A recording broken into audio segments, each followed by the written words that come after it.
भीम, आज मैं अपने भ्राताओं की मृत्यु का प्रतिशोध लेकर रहूंगा। सावधान!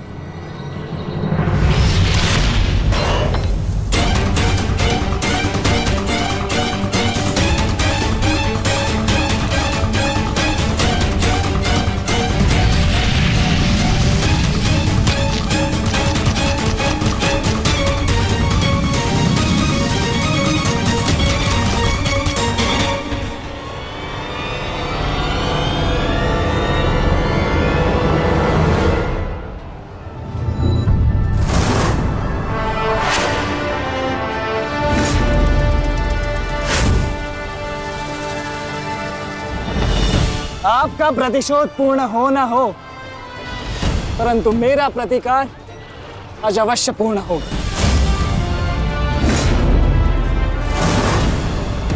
अभिमन्यु, दो योद्धाओं के बीच में आना युद्ध नियमों के विरुद्ध है। 6 महारथियों ने अकेले ताचरी भीम को घेरा है। नियम तो आपने भंग किया है, तो अब यह अधिकार मुझे भी है।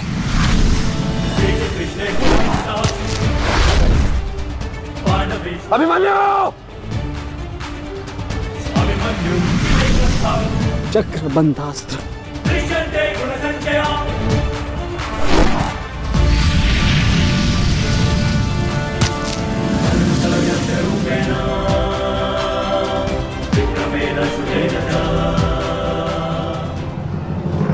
अभिमन्यु,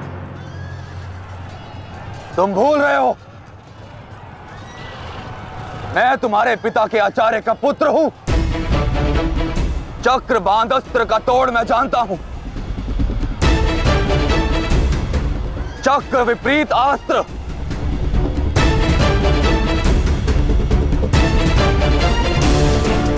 भूल तो आप रहे हैं महारथी। विपरीत अस्त्र तभी कार्य करता है जब युद्ध नीति गत हो। एक योद्धा पर आप सभी ने आक्रमण कर युद्ध नीति भंग की। अब अपनी इस अनीति का दमन देखिए। बालक! बालक! मेरी शत्रुता तुमसे नहीं है। मेरे मार्ग से हट जाओ, अन्यथा अपने प्राणों से हाथ धो बैठोगे। धो तो आज मैं उस कलंक को दूंगा जो मेरे परिवार के माथे पर है, कि अपने कुलवधू के अपमान का प्रतिकार नहीं कर पाए।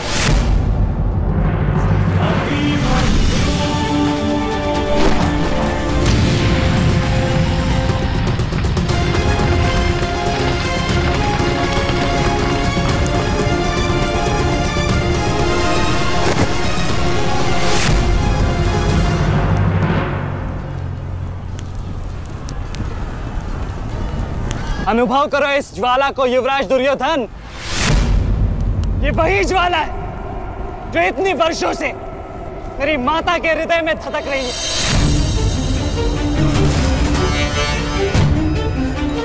छोटा था मैं बहुत, पर मेरा रोम रोम जल उठता था ये सुनकर कि मेरी माता के साथ क्या हुआ।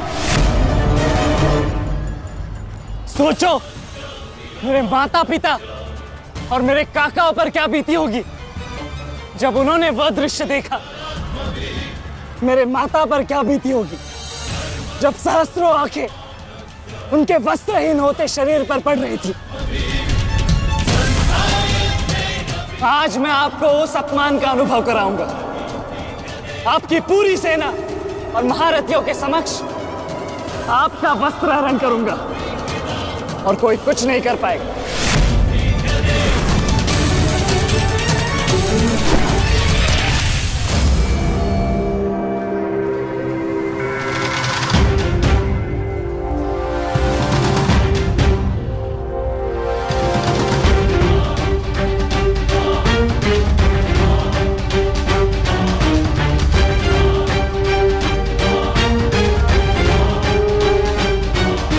अनुभव करो उस अपमान का, अनुभव करो उस वस्त्र हरण से हुए अपमान का जो आप सभी ने किया।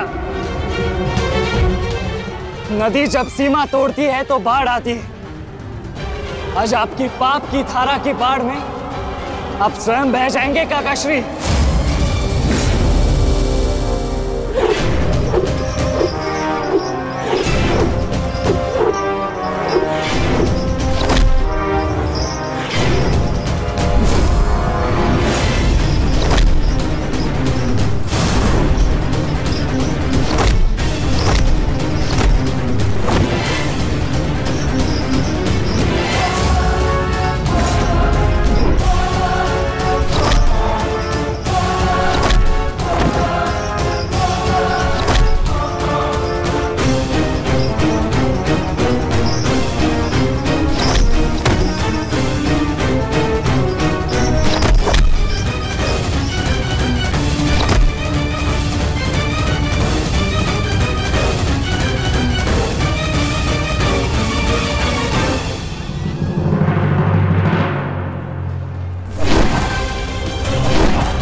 आप अपनी शक्ति व्यर्थ कर रहे हैं आचार्य।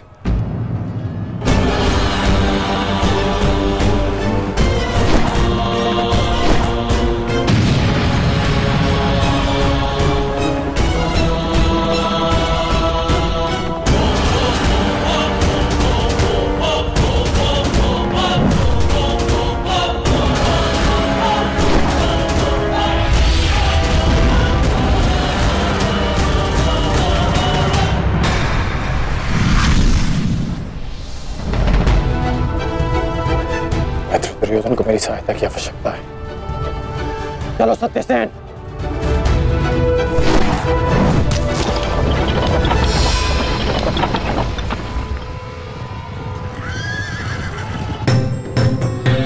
कहां चले अंगराज? मैं जानता हूं कि तुम्हारे मित्र पे आए संकट का संदेश तुम्हें मिल चुका है, परंतु मैं तुम्हें जाने नहीं दे सकता। तुम कदाचित मुझे रोक सकते थे अर्जुन, परंतु तुमने एक भूल कर दी। तुम अपने रथ पर नहीं हो अर्जुन। हाँ, वासुदेव तुम्हारे सारथी हैं, परंतु महाबली हनुमान का आशीर्वाद तुम्हारे रथ पर नहीं।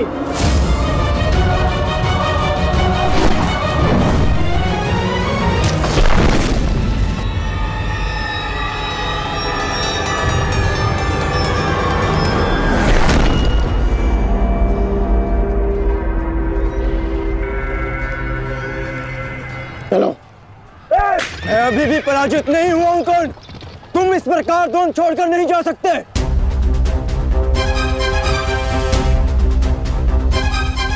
तुम युद्ध के नियम भूल रहे हो अर्जुन। युद्ध का नियम है कि महारथी ही महारथी के साथ द्वंद्व कर सकता है, और तुम रथ विहीन हो, इसलिए मैं तुम्हारे साथ द्वंद्व नहीं कर सकता। पहले अपने रथ का पहिया सुधारो, फिर आकर मुझे युद्ध का आह्वान देना, क्योंकि परशुराम शिष्य कर्ण नियम तोड़कर युद्ध नहीं करेगा।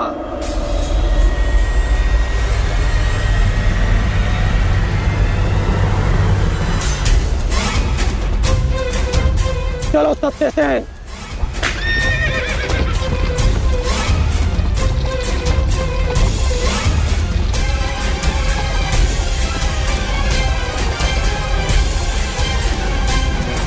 अब समझे पार्थ कि मैं कर्ण की प्रशंसा क्यों करता हूं।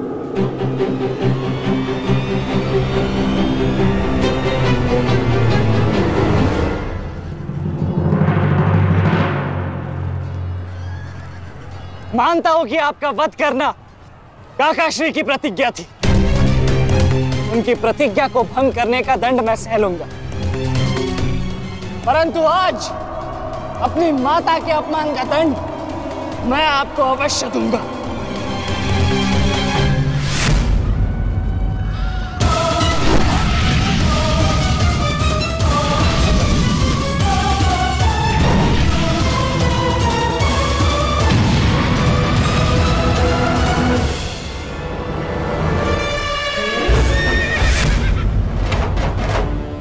किसी की प्रतिज्ञा टूटे, पर मेरी प्रतिज्ञा नहीं टूटेगी अभिमन्यु। और मेरी प्रतिज्ञा है कि जब तक मैं जीवित रहूंगा मेरे मित्र के प्राण नहीं जाएंगे।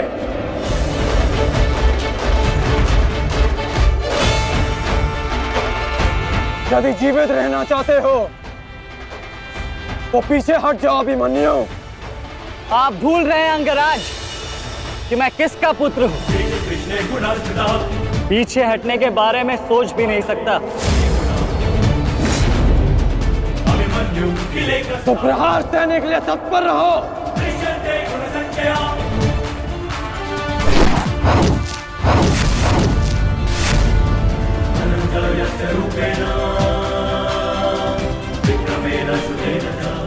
ये मेरे लिए पर्याप्त नहीं अंगराज।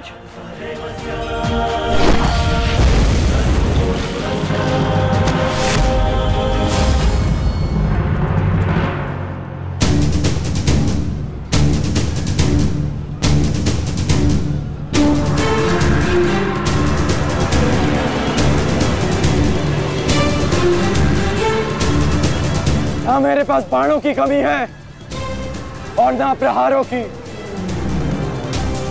ये अंतिम अवसर है अभिमन्यु, लौट जाओ।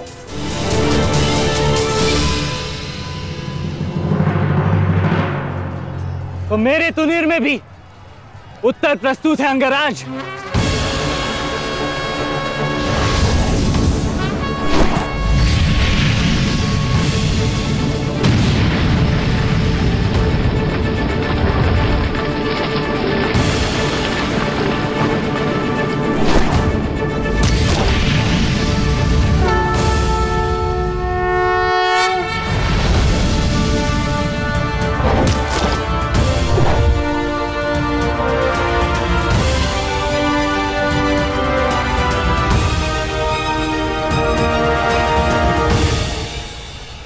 मैं तुम्हारा सामर्थ्य स्वीकारता हूं। तुम एक कुशल योद्धा हो अभिमन्यु, किंतु कुशल होने के साथ साथ बुद्धिमान होना भी आवश्यक है। लौट जाओ। यदि कल युद्ध करना चाहते हो तो आज जीवित रहना सीखना होगा। लौट जाओ अभिमन्यु।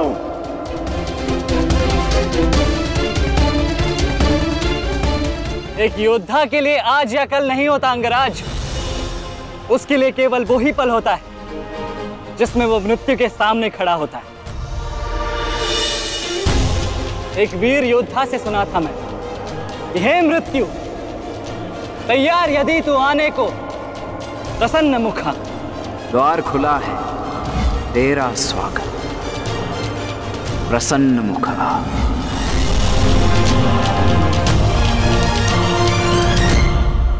मुझे रोकने का अब केवल एक ही अस्त्र है आपके पास।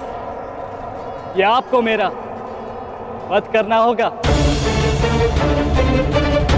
तो लीजिए अंगराज, अपने पुत्र के मृत्यु का प्रतिशोध लीजिए। आपके समक्ष आज वो योद्धा खड़ा है जिसके पिता ने आपके पुत्र का वध किया था।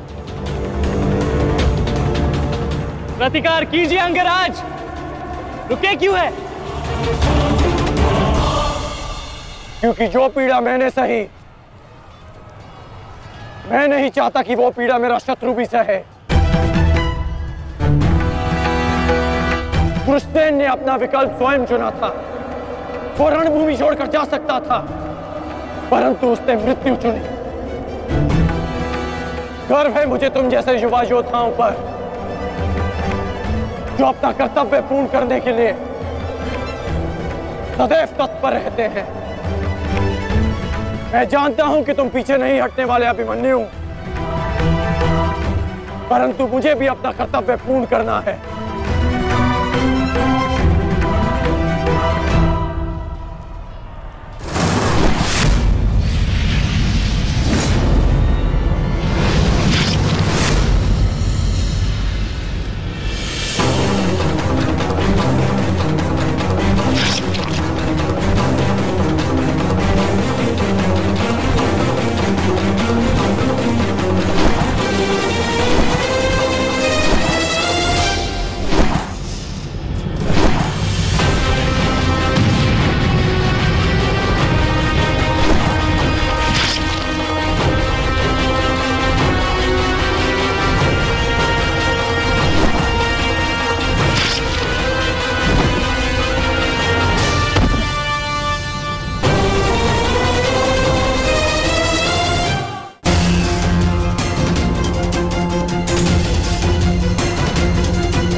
तुम्हें देखकर मुझे अपना बचपन स्मरण हो रहा है।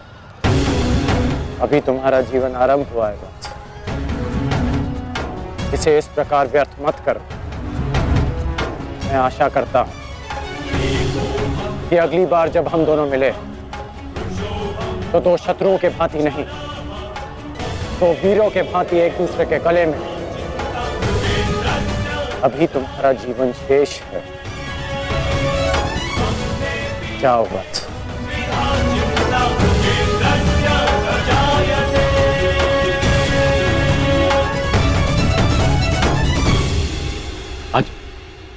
आज कौरवों की विजय हुई है गांधारी। पांडवों की एक अक्षुणी सेना को ध्वंस कर दिया है हमने आज। भीम हमारे एक भी पुत्र को क्षति नहीं पहुंचा पाया, एक भी।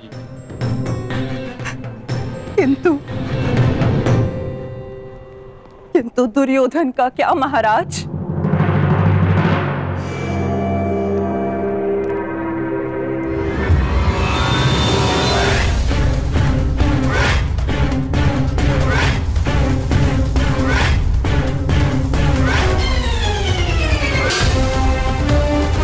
मित्र,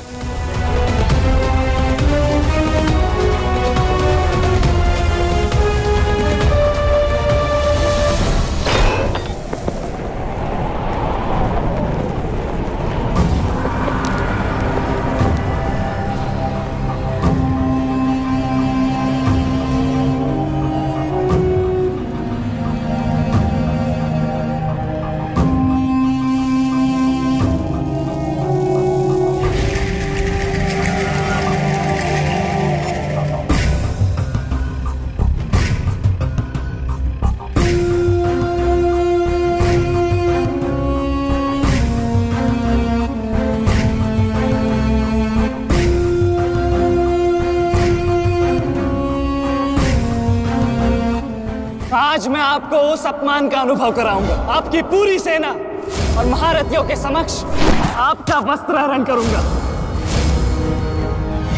परंतु आज अपनी माता के अपमान का दंड मैं आपको अवश्य दूंगा।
दुर्योधन, रुकिए ज्येष्ठ, ऐसा मत कीजिए।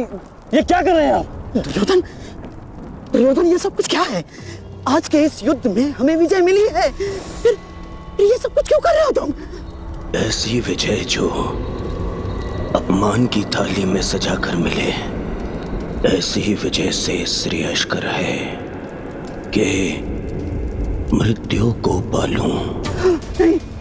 मेरे जीवन में कभी मेरा इतना अपमान नहीं हुआ है। अब इस जीवन का और कोई मूल्य नहीं। मैंने ये युद्ध संपत्ति के लिए नहीं, अपने हठ अपने सम्मान के लिए बुलाई थी। अब जब सम्मान ही नहीं रहा तो इस विजय का मैं क्या करूंगा?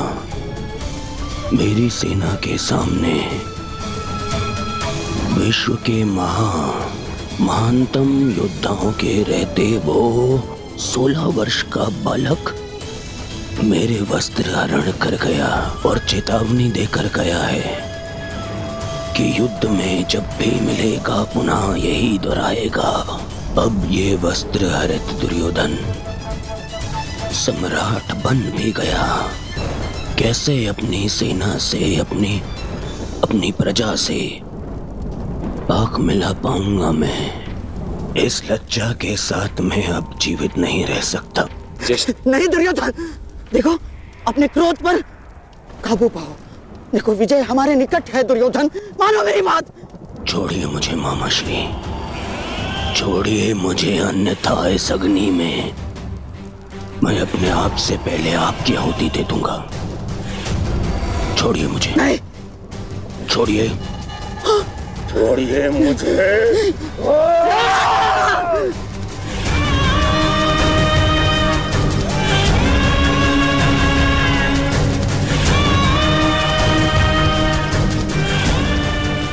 नहीं नहीं दुर्योधन, देख क्या रहे हो मूर्खों? कोई रोको इस अनर्थ को।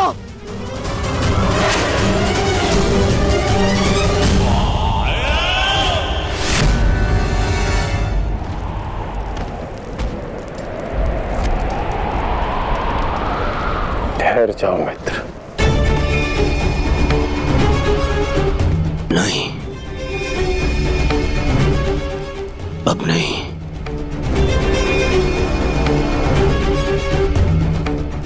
क्रोध में विवेक मत खो बैठो। जो अपना सम्मान खो चुका हो उसके पास खोने को और क्या शेष है? ले लेने देते उस अभिमन्यु को मेरे प्राण, वीर गति तो मिलती। सारी सेना के सामने मेरा वस्त्र हरण कर गया वो बालक, जिन पांडवों का सर कटा हुआ देखना चाहता था उन्हीं का बालक मेरा सर झुका गया।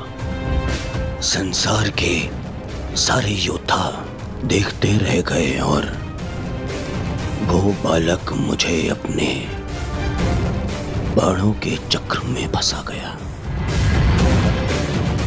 मैं ये अपमान सहन नहीं कर सकता। क्या करूंगा जीवित रह गए जब संसार के सामने शीश उठाकर चल भी नहीं सकता मैं। इसीलिए अब मैं अग्नि स्नान करूंगा।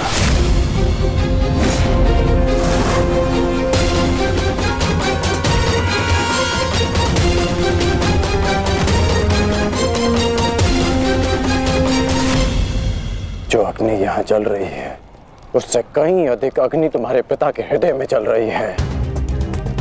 क्या तुम अपने 5 भाइयों का बलिदान व्यर्थ जाने दोगे?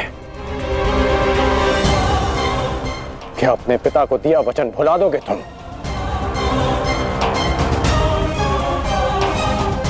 अपने चारों ओर देखो मित्र, क्या ये सब व्यर्थी अपने प्राणों के साथ खेल रहे हैं? जो वीर गति को प्राप्त हुए हैं, क्या उनका बलिदान व्यर्थ जाने दोगे तुम?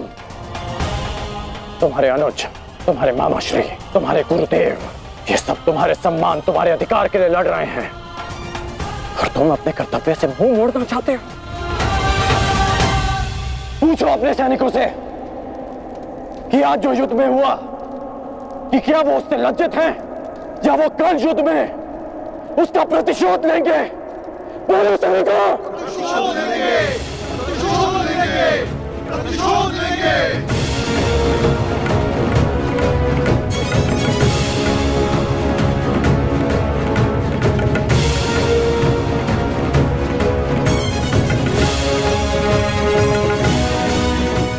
इन सैनिकों का सम्मान मेरे मन में लगी अग्नि को बुझा नहीं सकता मित्र। मैं तुम्हारे लिए सदैव प्रस्तुत हूं मित्र। आदेश दो मुझे, आदेश दो कि क्या चाहिए तुम्हें। तुम्हारी पीड़ा को शांत करने की औषधि क्या है मित्र, बताओ मुझे। मुझे अपने इस अपमान का प्रतिशोध चाहिए। जिसने मेरा मान हरण किया उसके प्राण हरण करने हैं मुझे। अश्वत्थामा सावधान!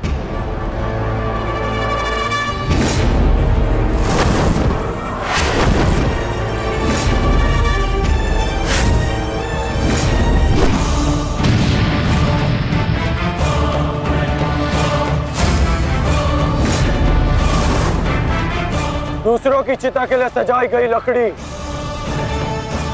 कभी कभी स्वयं को भी जला देती है धृष्टद्युम्न।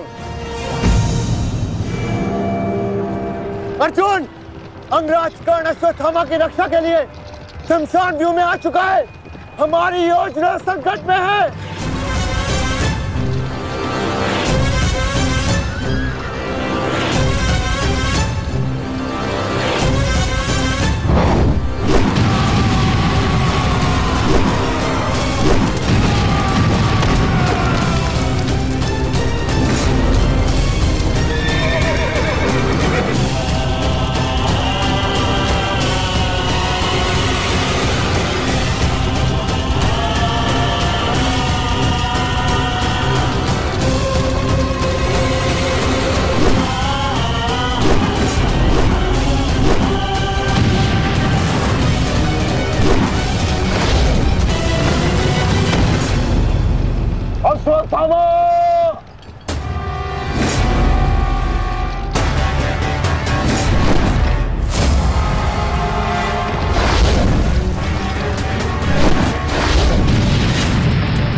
स्मरण है ना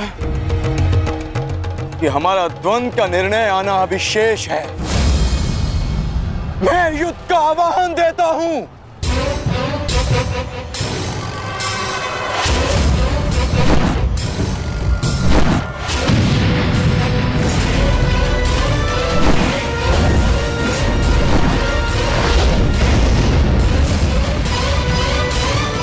सावधान द्रुपद,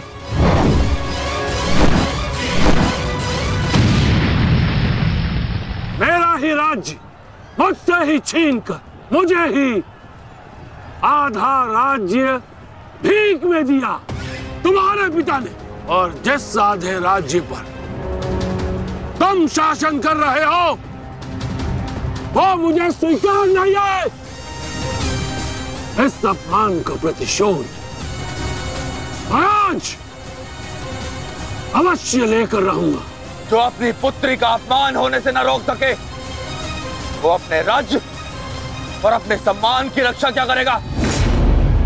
तुम उस विषधर के समान हो जिसके विषदंत टूट चुके हैं। मेरी बात मानो और समर्पण कर दो, तुम्हारे प्राण बचे रहेंगे। प्राण तो अब तेरे नहीं बचेंगे।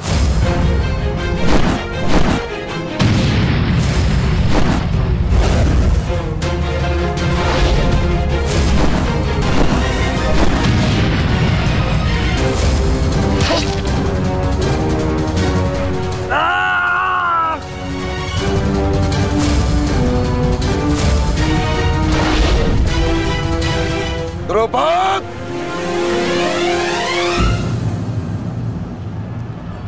तुम्हारी शत्रुता केवल मेरे साथ है, उसका प्रतिकार तुम मेरे पुत्र से मत लो। अन्यथा अनर्थ हो जाएगा। तुम्हारी गुरु दक्षिणा में मिला हुआ मेरा आधा राज्य तुमने अपने पुत्र को दिया, तो तुम्हारी शत्रुता का मूल्य भी तुम्हारे पुत्र को ही चुकाना होगा। सावधान!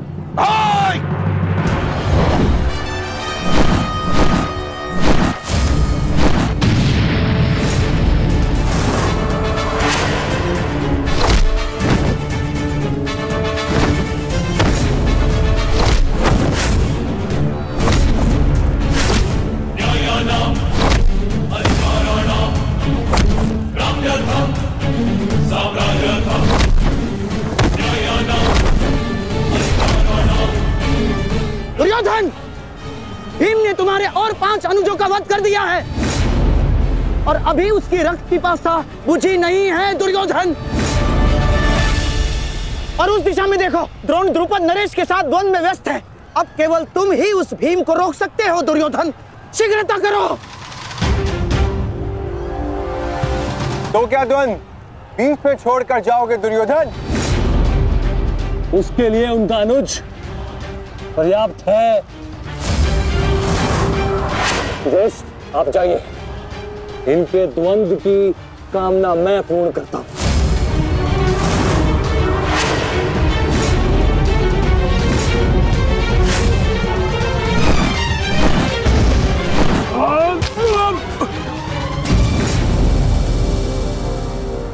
बार बार मुझे छोड़कर मेरे पिता पर वीरता क्यों दिखाते हो आचार्य?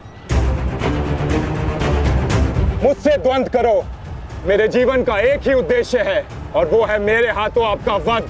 तब तक तुम्हें प्रतीक्षा करनी होगी धृष्टद्युम्न, क्योंकि जब तक द्रोण के हाथों में उसके शस्त्र है, स्वयं काल भी उसका वध नहीं कर सकता। और स्मरण रहे धृष्टद्युम्न, तुम्हारे साथ साथ तुम्हारे जीवन का ये उद्देश्य भी उपहास बन के रह जाएगा। शस्त्र त्यागने की क्या आवश्यकता है द्रोण? प्रेम, सम्मान, धर्म तो तुम पहले ही त्याग चुके हो। मेरे पिता तुल्य गुरु और अपने पिता महर्षि भरद्वाज पर तो तुम लांछन भी लगा चुके हो। तुम्हारी आत्मा तो कब की मर चुकी है द्रोण, कब की। अब केवल यह शरीर है, इसे त्यागने का समय आ गया है और वो समय अभी है। सावधान द्रुपद!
अश्वत्थामा!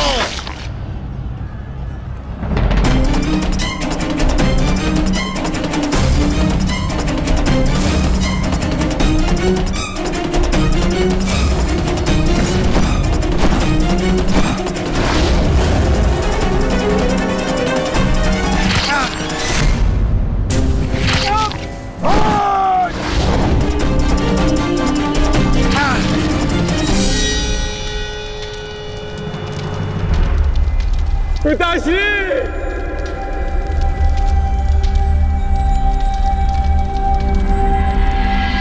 आचार्य द्रोण ने क्रोध में आकर अपने अग्नि शस्त्र से पांचाल नरेश को जीवित जला दिया है महाराज। अर्थात आचार्य द्रोण ने अपना वचन पूर्ण किया। उन्होंने द्रुपद का वध कर ही दिया। तुम देखना संजय, तुम देखना संजय, एक दिन पांडवों का अंत भी निश्चित है। और दुर्योधन? दुर्योधन कहाँ है संजय?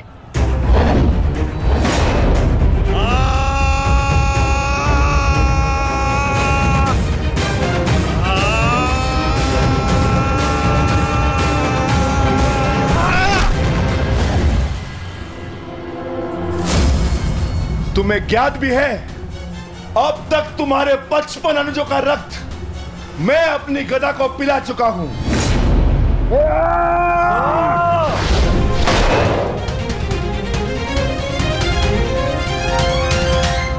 अश्वत्थामा, अश्वत्थामा, उठो, उठो पुत्र, उठो।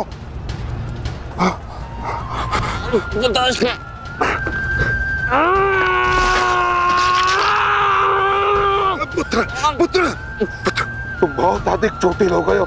तुम एक काम करो, तुम शिविर में जाओ, जाओ। नहीं पिताश्री, मैं कोई बालक नहीं हूँ पिताश्री जो इस चोट से हार जाऊंगा। एक योद्धा रणभूमि छोड़कर नहीं जाता पिताश्री। मेरी बात मानो, तुम्हें बहुत आवश्यक है, वहां जाना। जाओ शिविर में जाओ, जाओ पुत्र, मेरी बात मान लो, जाओ, जाओ पुत्र। अनर्थ कर दिया तुमने द्रोण। मुझे मेरे पिता की मुखाग्नि देने का अवसर भी नहीं दिया। अब तुम्हें आर्य भी मेरे हाथों से नहीं बचा सकते।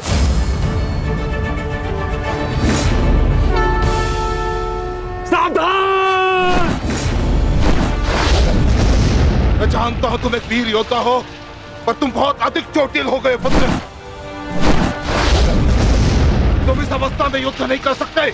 तुम्हें उपचार की आवश्यकता है। जाओ, तुम्हें मेरी शपथ है पुत्र, जाओ। जो आ गया पिताश्री।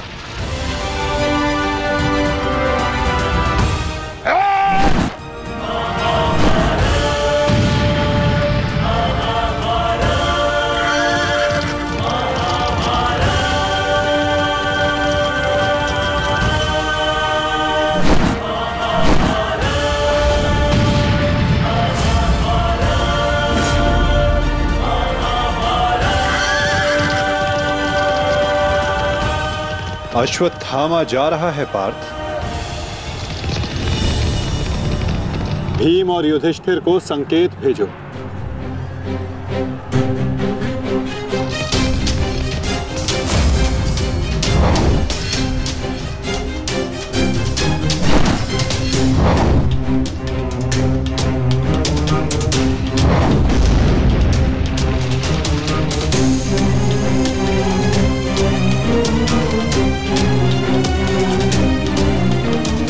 अर्जुन कोई संकेत दे रहा है। क्या योजना है माधव की?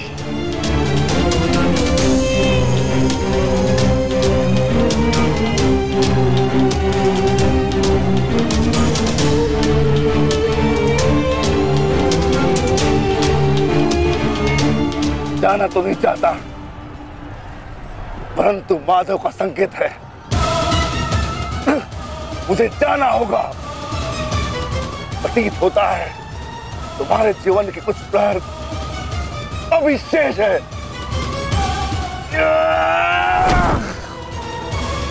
जाओ, जी लो।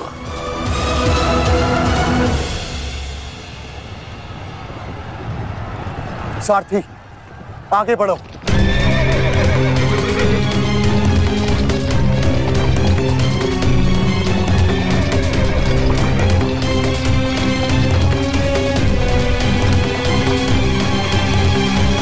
नहीं द्रोण, तुम्हें जाने की अनुमति नहीं है।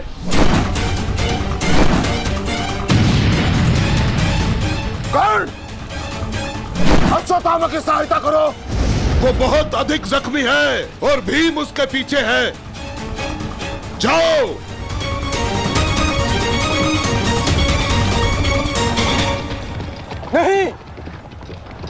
मैं कर्ण को जाने नहीं दूंगा आचार्य।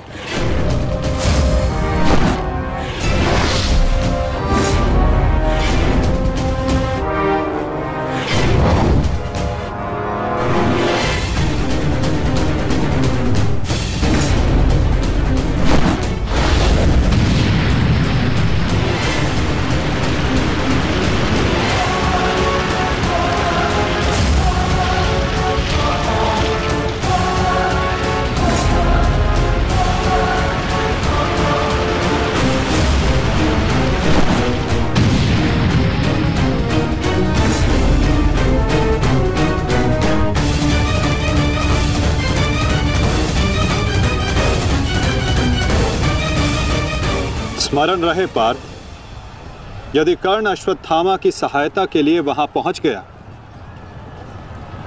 तो हमारी योजना विफल हो जाएगी।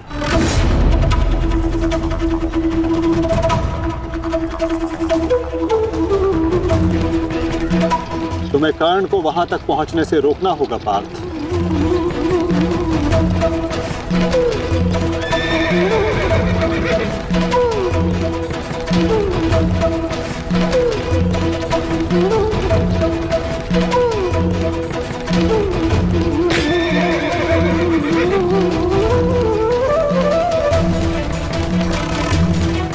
हमें केवल अश्वत्थामा के साथ बने रहना है।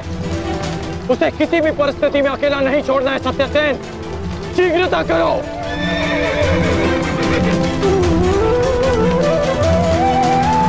माधव, हमें कर्ण को रोकना होगा, अन्यथा हमारी योजना विफल हो जाएगी और आचार्य द्रोण का वध करना असंभव हो जाएगा।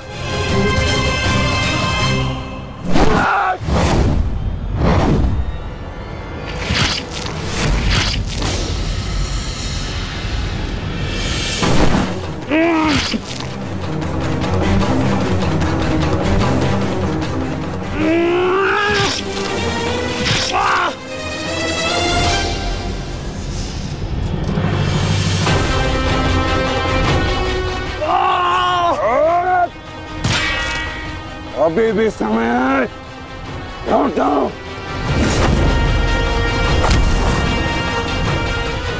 मैं तब तक यहां से नहीं लौटूंगा जब तक आपके प्राण नहीं ले लेता आचार्य।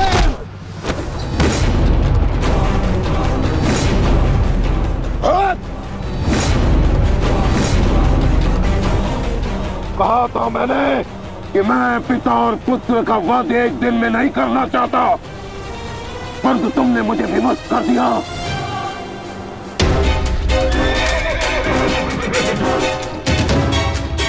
चलिए माता, कर्ण के पीछे चलिए।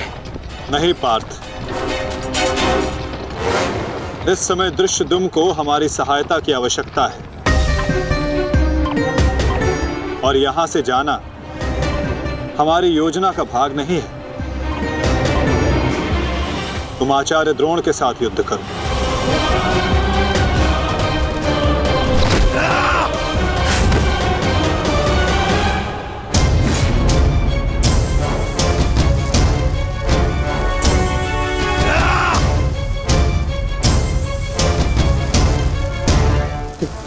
दूर हटो, मैंने कहा दूर हटो। मैंने तब प्रणाम ठीक नहीं होगा। दूर हटो। देखा देश, अंत समय आने पर भी कुछ मूर्खों की अकड़ नहीं जाती, उनकी अकड़ उनके मृत्यु के साथ ही जाती है।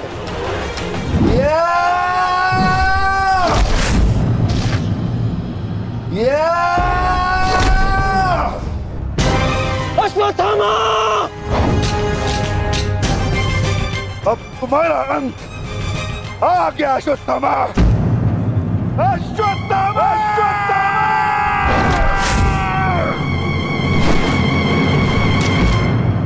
ये तो भीम का स्वर है।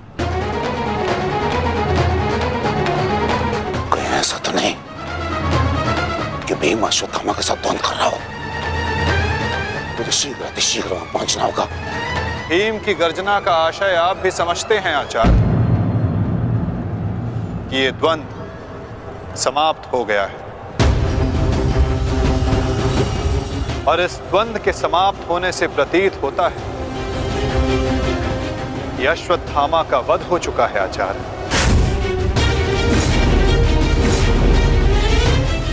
असंभव, असंभव नहीं है माधव। तो द्रोण का पुत्र अश्वत्थामा, और जब तक द्रोण जीवित है अश्वत्थामा को कुछ नहीं हो सकता। मेरा हृदय कहता है कि मेरा पुत्र जीवित है, कुछ नहीं हुआ उसे। और वैसे भी मुझे आपके बातों पे विश्वास नहीं है माधव। यही विचार पांडवों का भी था आचार्य कि युद्ध भूमि में उनके रहते हुए अभिमन्यु का वध नहीं हो सकता, उसकी मृत्यु नहीं हो सकती। परंतु ऐसा नहीं हुआ आचार्य। जब काल के रूप में जयद्रथ आ सकता है तो काल के रूप में विकोदर भीम भी आ सकते हैं।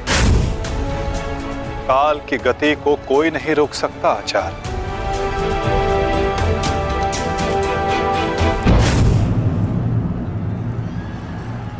सावधान भीम!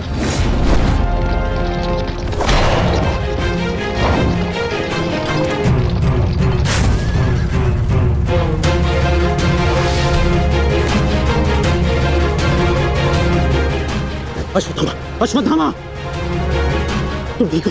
तुम ठीक हो? हाँ अंगराज।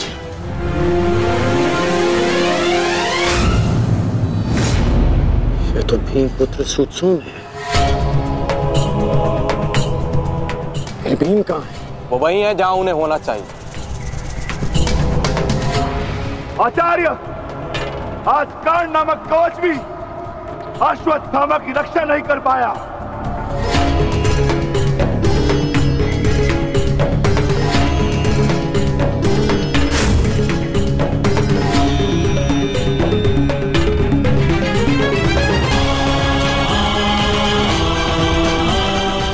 ये पांडवों की योजना है,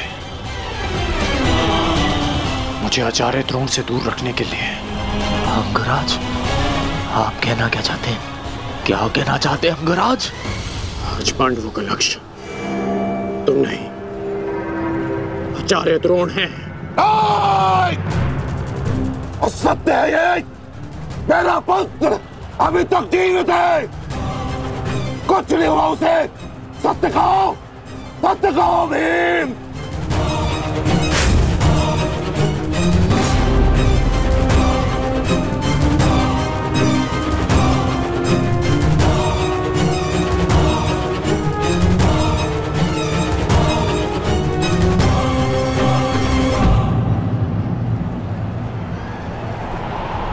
धर्मराज,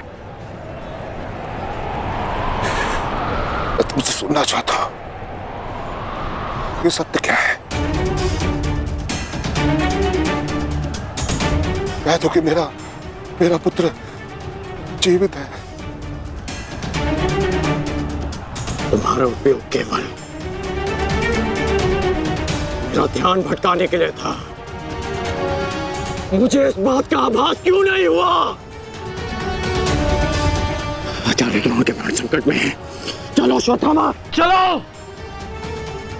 सत्य कह दो कि आज भी मेरा पुत्र जीवित है, कुछ नहीं हुआ उसे, कोई उसका वध नहीं कर सकता। कहता एक बार। युद्ध भूमि में तुम्हारा विकोदर भीम के साथ रहना अनिवार्य है युधिष्ठिर, क्योंकि आचार्य द्रोण जानते हैं कि विकोदर भीम असत्य बोल सकते हैं,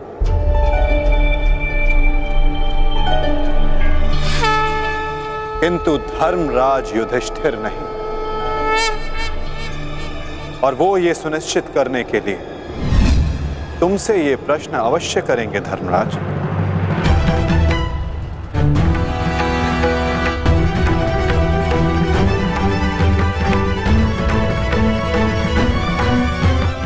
आप मेरे शत्रु हैं आचार्य, कौरवों के सेनापति।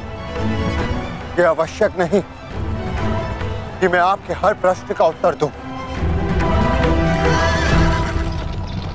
शीघ्र करो सत्यसेन।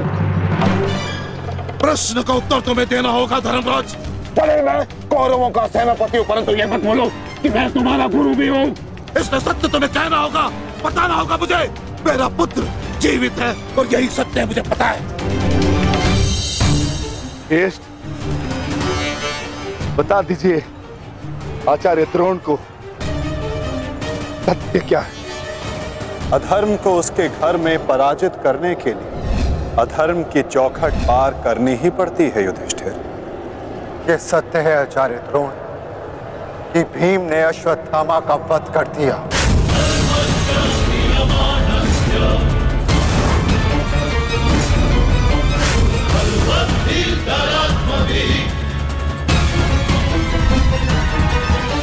नहीं माधव, मैं असत्य नहीं कहूंगा। तुम्हें असत्य नहीं कहना है युधिष्ठिर।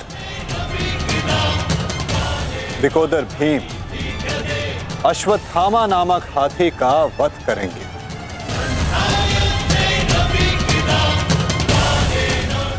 तुम्हें केवल यह कहना है कि अश्वत्थामा मारा गया।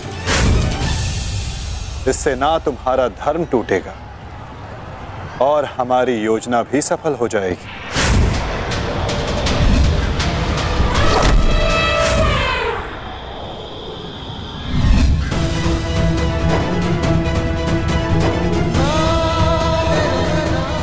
पुनः एक बार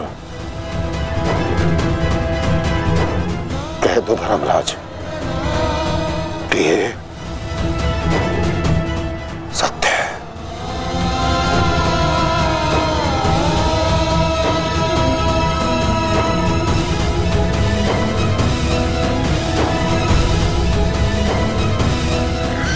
शीघ्र करो सत्यसेन।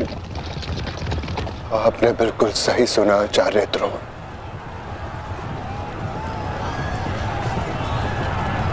अश्वत्थामा मारा गया।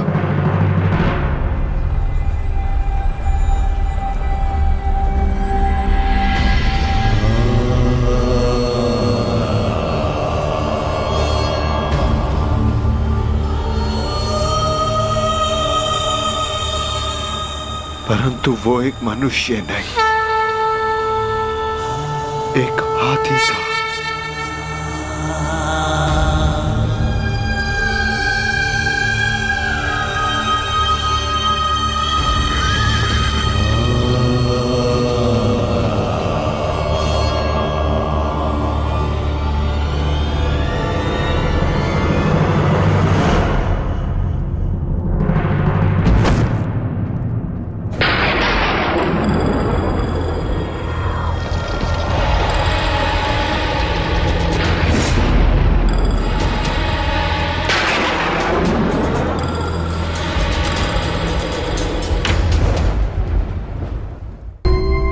जिस पुत्र के लिए आप आचार्य से शिक्षक बन गए, जिस पुत्र के लिए आपने अपने शिष्यों से गुरु दक्षिणा नहीं मूल्य मांगा,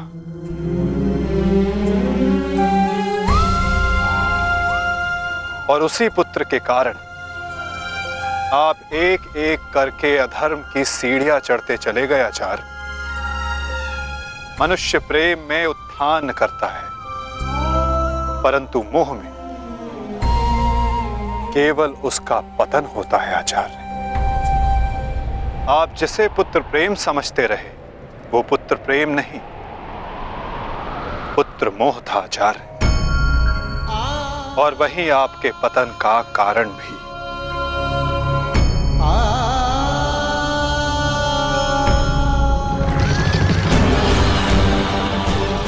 शीघ्र करो सत्यसेन।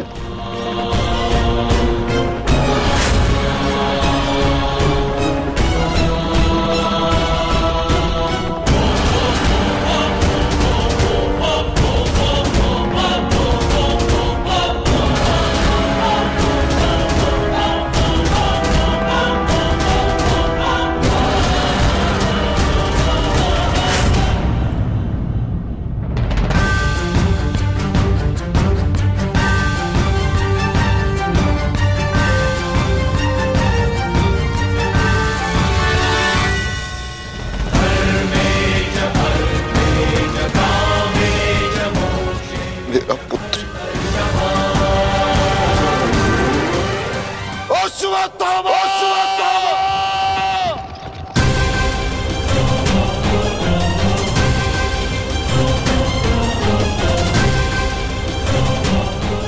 आपके साथ छल हुआ है आचार्य। अश्वत्थामा जीवित है। पिताश्री! पिताश्री!